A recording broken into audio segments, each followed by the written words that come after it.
What does it take to really make the changes starting tomorrow? It takes more than philosophical pronouncement. I know that. It also takes more than enthusiasm. I know we're hearing a lot about enthusiasm these days, but see, that just won't do the job. We're still here on the old cliches of the 30s, right? To be enthusiastic, you must act enthusiastic. But see, that's not going to help. After you have leaped about, there are some things you got to do, or it isn't going to change. See, you can get all excited about lifting 200 pounds till you get to the gym. And then you need a new excitement. And the new excitement is called discipline. Major step to human progress. Discipline. If there's one thing to get excited over, that's it. Get excited over your ability to make yourself do the necessary things. What could you make yourself do starting tomorrow that would change it all? No! Tell him. Now, see, that's exciting. On any given day, you can massively change the direction of your life. Murder is a clear example that any one person on any given day can forever alter the course of their life. It just happens to be a negative act. But just as sure as you can commit a negative act, you can also commit a positive act and forever alter your life. Whenever you wish. Now that's exciting. And whatever that act might be that changes your life. The guy finally takes a shotgun to his car and blows out every window, destroys every tire, puts 100 rounds in this shabby old thing. And he says, I have driven this embarrassing thing for the last time. And not only will I never drive it again, nobody else will ever drive it again. And he lets that shuddering thing stand there for a while as a monument to the day he said, today my life changes. Now who can do that? Anybody. When can you do it? Whatever day you pick. Now here's the key to discipline. Start with the little disciplines, get excited over the little disciplines, and get right on those because those will lead to the big ones. You can't handle the big challenges in life unless you take on the little ones. Make a list of all the things you can do. Get right on those. Discipline yourself for those, both for the results and for the muscle and for the practice. So that when life hands you some big challenges, you'll be ready, you'll have the muscle. But see, if you don't handle the small ones, you can't take care of the big ones. Okay, here's what else it takes for life change. Self-motivation. Key phrase, self-motivation. I don't know why we call it self-motivation. It's really the only kind there is. You got to motivate yourself. Because I found out you can't change people. They can change themselves, but you can't change them. Lord knows some I've tried. But see, it won't work. People have to change themselves. I learned some of those lessons early. I built a little sales organization way back in those early days. I'm 25. And I had some nice people.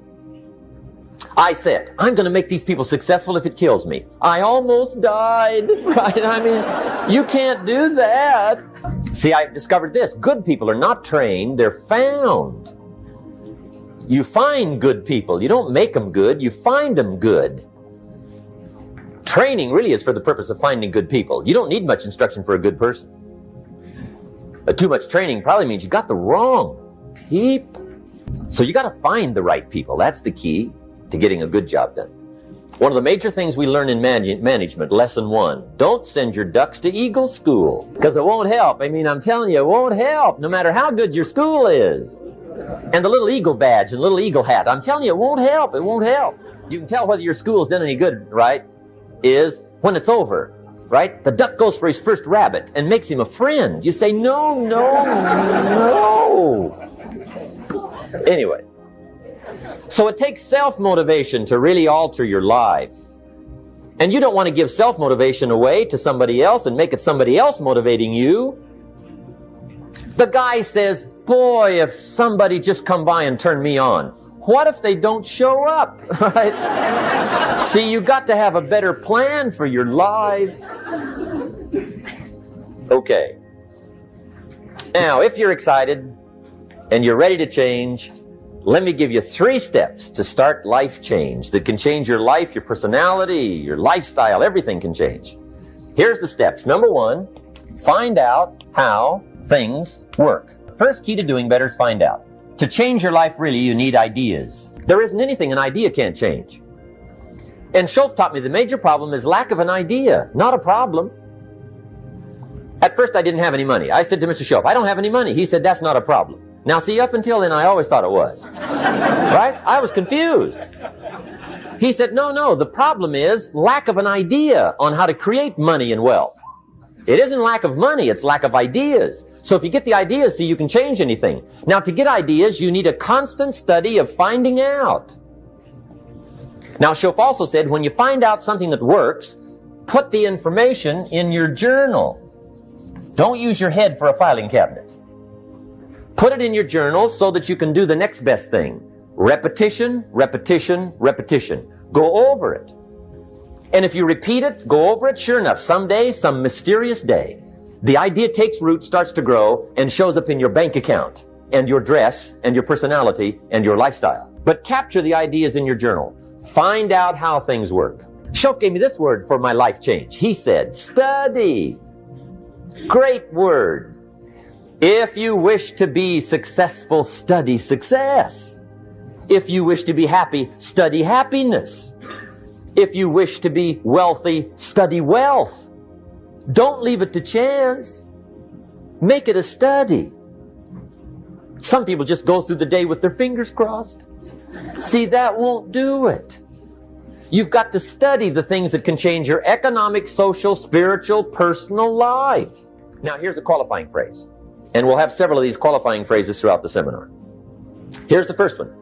You may not be able to do all you find out. I understand that. You may not be able to do all you find out, but you should find out all you can do.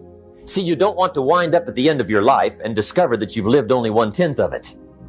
And the other 9/10 went down the drain. Not for lack of opportunity, for lack of information. So that's number one, find out how things work. Now here's the best human virtue for finding out. Curiosity. Make a note of that. Curiosity. Be curious. You might add a word to it that'll help. Childish curiosity. What will kids do if they want to know something bad enough? Bug you. That's the phrase. They can ask 1,000 questions. You think they're through? They got another 1,000. They'll drive you to the brink. It's a virtue. When you gotta know, be like a child. In fact, Jesus, the master teacher, said, unless you can become like little children, you might as well forget it. You don't have a prayer. Excellent advice. You got to be like children. 4 ways, in my opinion, to be like a child. Number 1 is curiosity. Number 2 is excitement. Get excited like a child over your ability to make yourself do anything for change. 3rd is faith. Have faith like a child. Adults are too skeptical. And 4th is trust.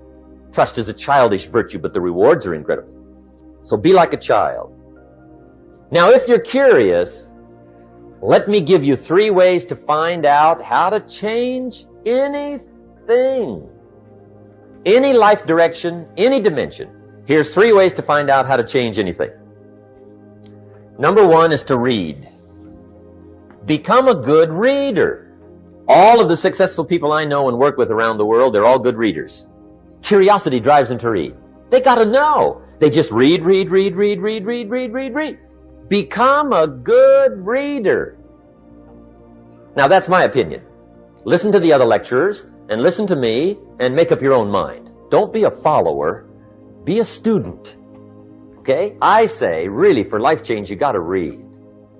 One way to learn is from your own experiences, but another way to learn is from other people's experiences. See, one book might save you 5 years if you read it. Did you know there's books on how to be stronger, more decisive? Be a speaker, be a leader, have a better effect on other people, develop your personality. Did you know there's books on that? And people don't read them? How would you explain that? And they can read. Did you know that hundreds of successful people have written their stories in books and they wrote down how they did it and people don't read it? How would you explain that? The guy's busy, I guess. You know, you get tied up. The guy says, well, yeah, you work where I work, but the time you struggle home, it's late. You got to eat a bite of supper, watch a little TV, get to bed. You can't sit up half the night reading. and the guy's behind on his car payment. Good worker, hard worker, sincere. But you got to be better than sincere and work hard. Otherwise, at the end of your life, you'll wind up cold, stony broke. You got to be better than a good worker. You got to be a good reader. The whole world is governed by laws. The universe, in fact. Laws. We call it the law of electricity. We call it the law of gravity. There's mathematical laws. There's physical laws, speed and velocity laws, agricultural laws. There's all kinds of laws. Now that we find ourselves on the spinning planet, you just have to learn what I call the setup. Learn the setup. Life's setup. Now, we didn't set it up, but we're here, so you got to learn it. And we should learn the setup for two basic reasons. Number one, to keep from getting hurt. It's one of the major reasons for learning, so you won't get hurt. See, economically, socially, personally, you can get hurt just not knowing. Ignorance is not bliss. Ignorance is poverty. Ignorance is tragedy. You got to know, or you're going to get hurt. It's good to know not to walk out the 10-story window. That's excellent information. Now, what if a guy didn't know and he walks out? Now he's dead at the bottom. Somebody says, well, the poor guy didn't know. You got to know, or you're going to get hurt. Now, here's a parenthesis. You don't have to like the setup. I don't ask you to like how it is. That's not what's important. But it is important to learn how it is. Okay, so you don't have to like it, but you should learn it. That's what I tell the kids, right? Make sure you get the information. What you think about it, that's up to you. What you're going to do with it, that'll soon be up to you. But make sure you get it. See, there's nothing worse than being stupid. Nothing. I mean, being broke is bad. But being stupid is awful. And what's really bad is being broke and stupid, right? That's about the end of the world. I mean, there isn't anything much worse than that. Unless you're sick. Sick, broken, stupid. I mean, that is it, right? There's nowhere else to go. So make sure you get the information. It's key. You don't have to like it, but learn it. If this big monstrous thing lifts up in the sky, hangs there for a little while, cuts loose, comes crashing down, boom, shakes the ground for 5 miles. And then this big monstrous thing lifts back up in the sky, hangs there for a little while, cuts loose again, comes crashing down, boom, shakes the ground for 5 miles. It just keeps doing it, this big monstrous thing, lifting up and then crashing down, boom. Now, you might come along one day and say, that's got to be a stupid arrangement, which is okay. You're entitled to your opinion. But the first thing you should learn to do is get out from under it, right? That's number one.